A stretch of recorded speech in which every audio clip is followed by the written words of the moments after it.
Hello friends and welcome back to my channel. My name is Chioma. If this is the first time you're stopping by here, I am hoping that you enjoy your hangout with me today, and by the end of it, maybe you would consider liking, subscribing, sharing, and of course commenting, okay?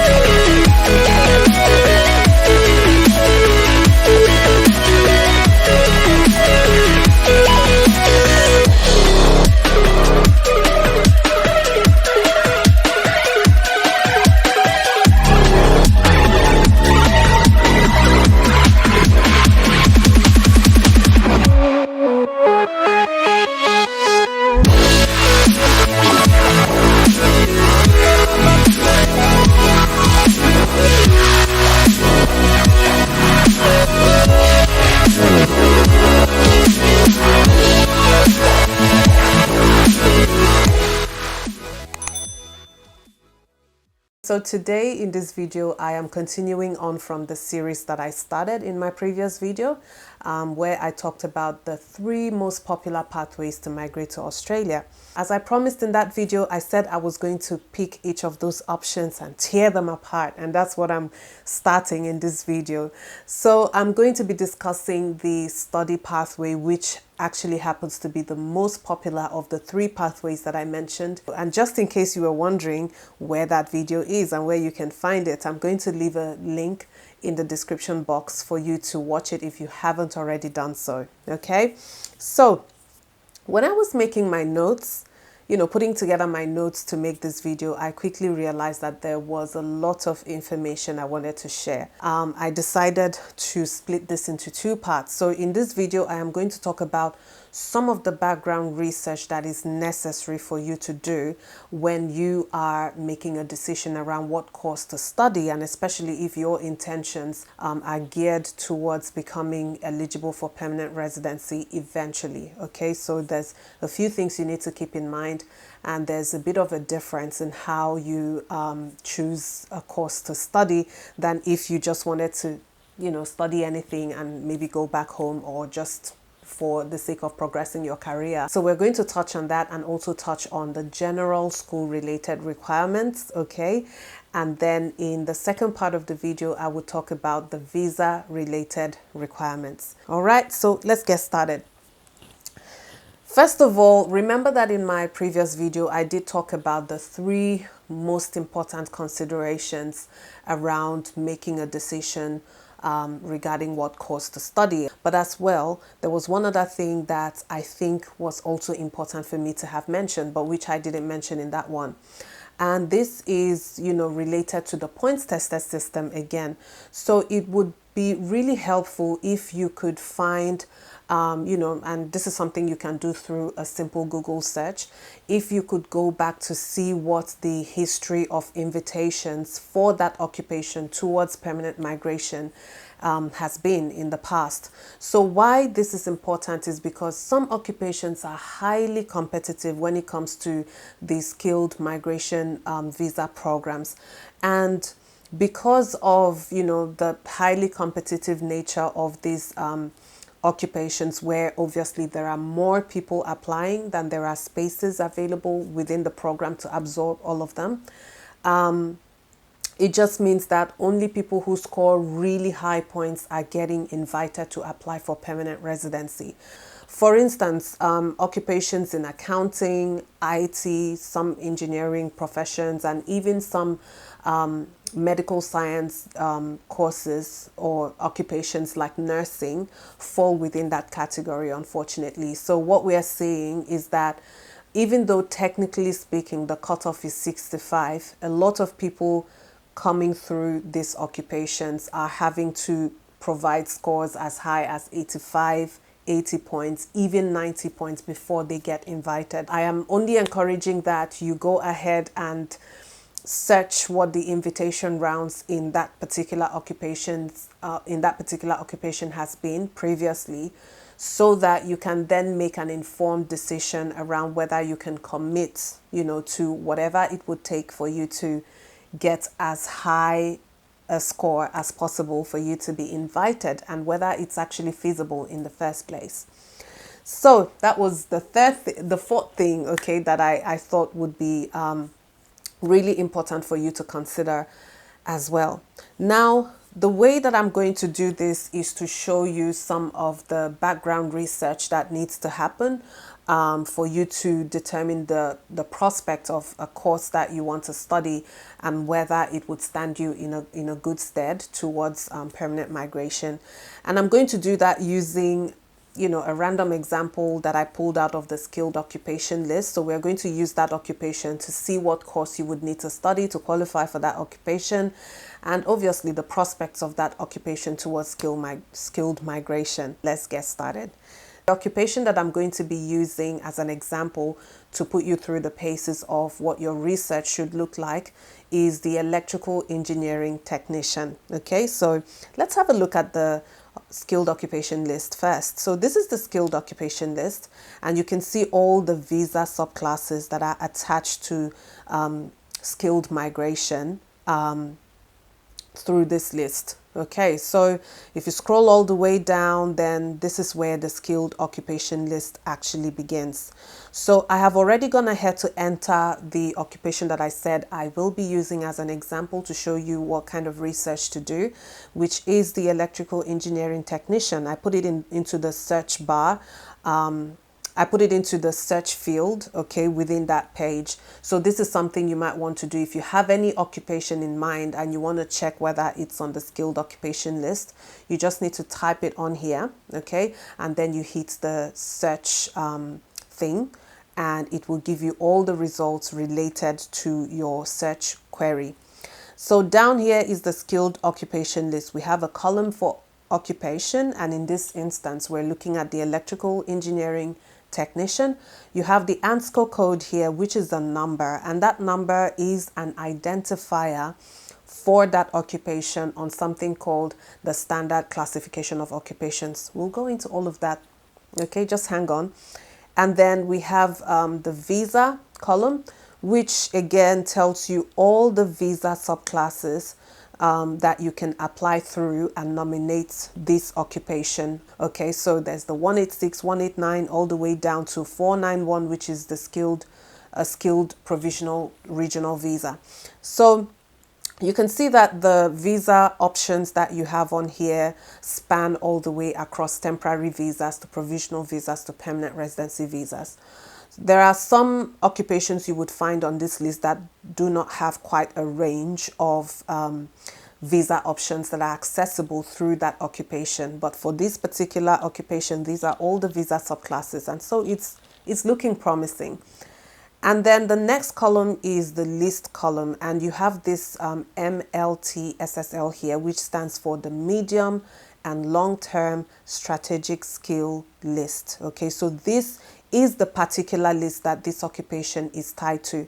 Now, just a note on the skilled occupation list. What you have on this page generally is the master list. That's what I call it, even though the official name for it is the combined skilled list. Okay, so it combines the medium and long-term strategic skills list, the short-term skilled occupation list, and the regional occupation list. All of that is combined in this list. But then under this column here, you get to see the specific list under which this occupation appears. All right. And then this other column right here is the assessing authority. And in this instance, electrical engineering technician is assessed by TRA. Okay. I am accessing this list through the Home Affairs website. Home Affairs is the government department in charge of all things immigration related here in Australia, and this is where you can get the most accurate, most current information around visas, around immigration, and all that good stuff. Okay, so if anyone is telling you anything different, and for whatever information they give you that you can't find on this website, please tread with caution. Okay, do your own independent research. So let's get back to it. Now we're looking at electrical engineering technician. So imagine that you are looking to migrate, okay, or you're looking to study towards becoming an electrical engineering technician, but you're uncertain if this is a viable option for you in terms of eligibility for permanent residency. So the first consideration is a check, okay? It is on the list. So how do you know what qualification you need to actually not only study towards working in this occupation, but also study towards a qualification that will be accepted for permanent migration? That is where the ANSCO code comes in handy. So let's click on that code because it's actually a clickable link. Click on that code and then it takes us to the Australian and New Zealand Standard Classification of Occupations. But what we need to find out here is the skill level. So this occupation sits at a skill level 2, and this is the most important information that we're after. You need, at the very minimum, an associate degree, an advanced diploma or diploma, okay, to not only qualify to work in this occupation at a skill level 2, but also this is what qualification you need to be able to present, towards eligibility for permanent residency. You can't study anything below this. So you can't study a certificate 3 or certificate 4, okay? But if you did study higher than this, like for instance, if there was a bachelor degree, if there was a bachelor degree program you could study under this occupation, then that is fine. You can go higher, but please do not go lower. This is the minimum requirements, okay? So these are some of the responsibilities or tasks that are associated with that profession or that occupation. And these are some of the other occupations that fall within the same unit group. We already know that you need to be studying towards a minimum of a diploma or advanced diploma or associate degree. So now let's go look for a school that offers a course that is relevant to that occupation.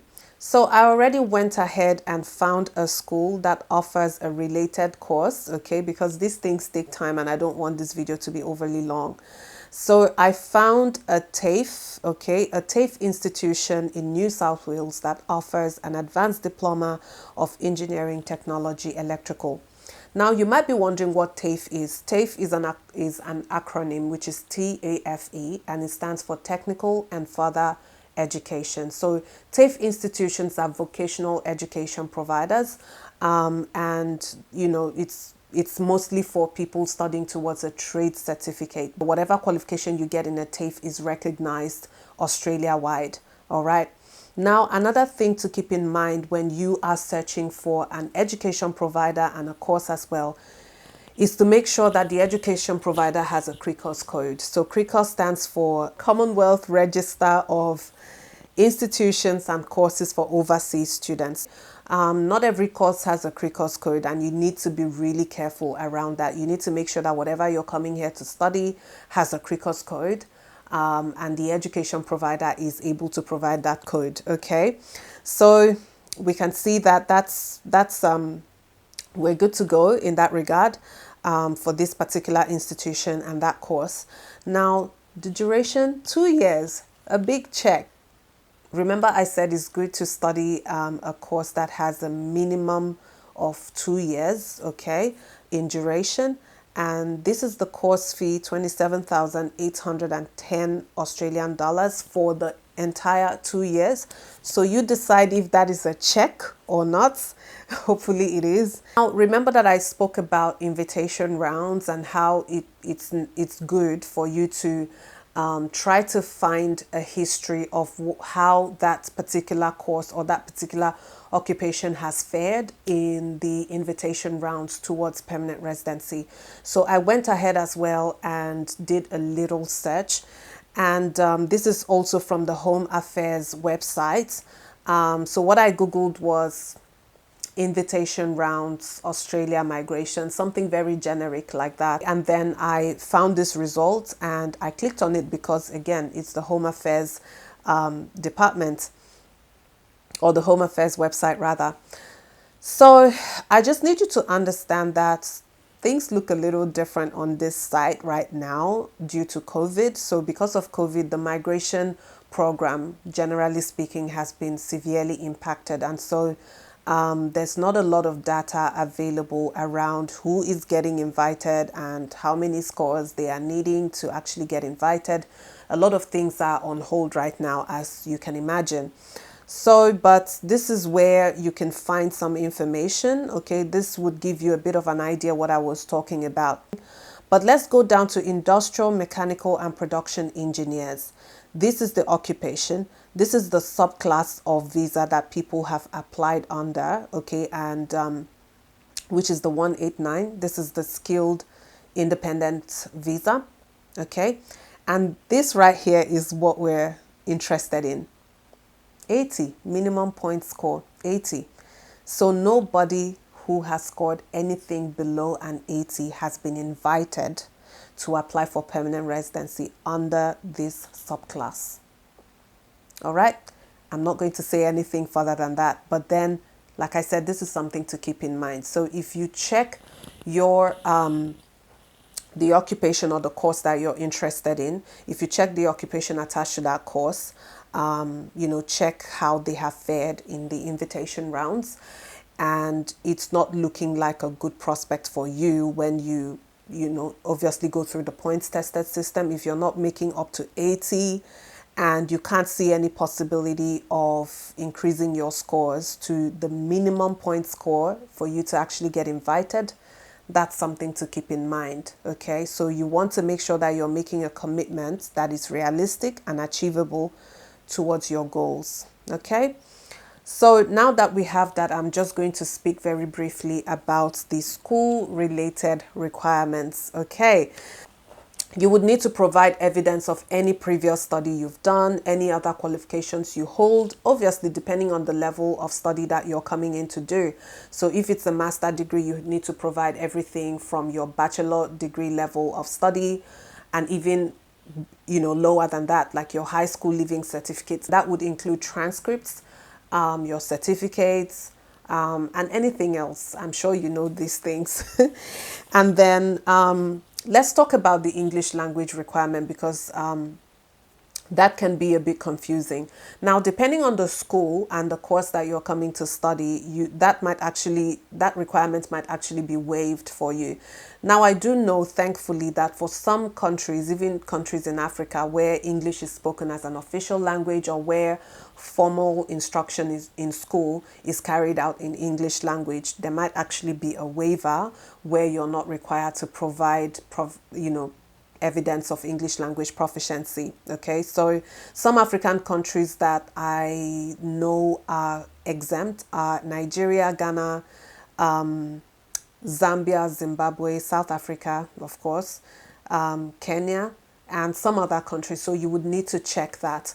But having said that, I also need you to keep in mind that some medical science courses, some courses generally, would still require you to write an English exam.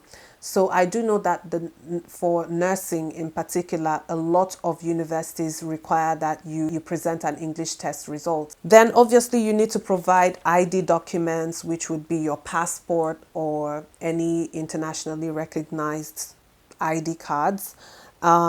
So then obviously financial capacity, you would need to provide evidence of your financial capacity to the school to secure your enrollment, because obviously they need to know that you would be able to fund your studies, you'll be able to pay your school fees and pay them on time.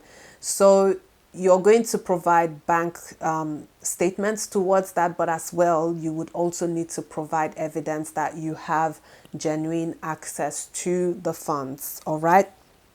So these are some of like the general requirements.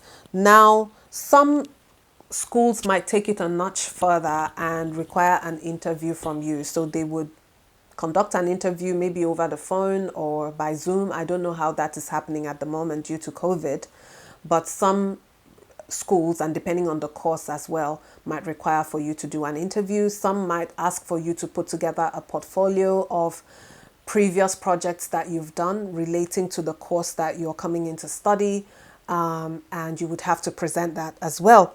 And then if you've worked, or if you have any work experience related to your the course you want to study, you would also have to provide evidence of that. So things like your CV, an employer reference, you know, anything to show that you've gained some experience in that course. And then there's something called the personal statements that most universities or institutions would require for you to write. So the personal statement is just basically where you talk about why you want to study that course, why you would be a good fit, why the university should consider giving you a place in that course. So it's not enough for you to just talk about how you have a passion in studying that course. This is where some of the things I've mentioned around showing evidence that you actually have you've worked in that field, or that you have work experience, and you know the things you've learned during your work in that field and how you would want to ladder onto that through the studies that you're coming to do to progress your career. You know, those are some of the things you should be mentioning in your personal statement. Just basically selling yourself, because you're not the only one applying, and chances are that there are limited spaces available within that course. So you want to give yourself, you want to stand yourself ahead of the queue, okay, and give them reasons to actually offer you a place in the course. So that is it. Now, how the process works is submit your documents and the university decides to accept you. Now, it could be a full offer that they give you or a conditional offer. A conditional offer just means that you would need to meet extra requirements before they can grant you a full offer. But if you're granted a full offer, that is when you would need to accept that offer. And to accept the offer, you would need to pay the first installment of your school fees, which would usually be tuition fees towards the first term or first semester of study. And then you also need to buy something called an overseas health insurance. It's a health insurance cover that will obviously cover you for any medical expenses or any medical related issues you might have throughout your stay in Australia as a student. If you're coming in as a family, you would need to purchase a family cover for to cover everybody within your family units. So when you have your overseas student health cover and you accept the offer by paying your fees, that is when you will be issued something called a confirmation of enrollment, COE. These are the two most important school-related documents that you need to then go on to apply for a visa, a student visa. All right, so that's basically how it works. And on that note, I think I have come to the end of part one. In the second part, I will touch more on visa-related requirements. So I will talk to you about the documents you need to bring together, and I'll focus on the cost of that whole process, okay? And what figure you should be looking at realistically if you're wanting to come and study here, okay? So I hope that was helpful. I hope it was informative and that you were able to take notes, basically. So don't forget to like, subscribe, and share and comment. Yes, if you have any questions, I am more than happy to answer them. And yeah, I'll see you again in part two. So keep an eye out for that. Bye-bye.